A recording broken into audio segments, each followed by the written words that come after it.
Здравейте, днес ще ви покажа една много яка игричка. Поне мен много ме кефи. Играем я от половин час приблизително. Отключил съм само един меч тук, дето не е хичър. Така. Сега ще покажа какво представлява.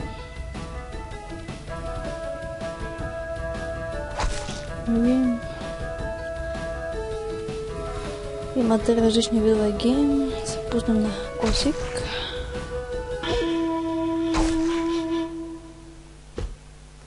И това представлява цепиш такива плочета.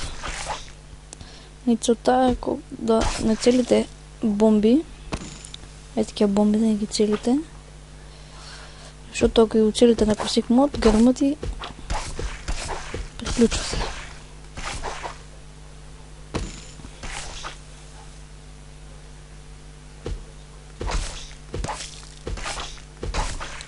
И така, като цялата играта, отключвате различни мечове и фонове. Аз това отключен фон. Опа, тя без изходи.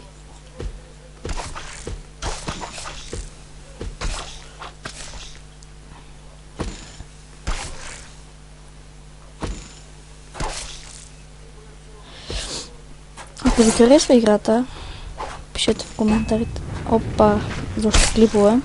Ще направим още на игра.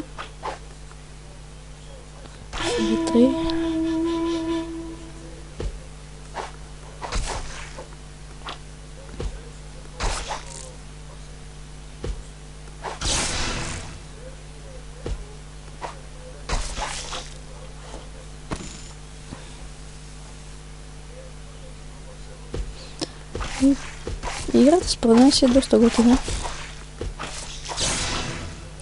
Има критикали и комбат и тем подобни.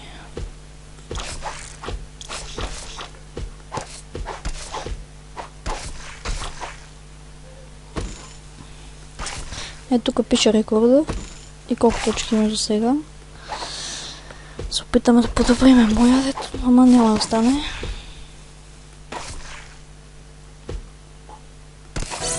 Ето, комбат плюс 3.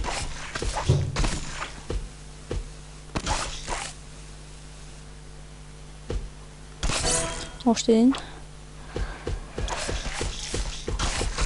О, тук прекалява малко. Сега ми идва една бомба и съм до тук. И не трябва да изпускате повече от 3 почета. 2. И това е мини геймплей. Ви показвам в този клип и това от мен и гледате другите ни клипове. Чао!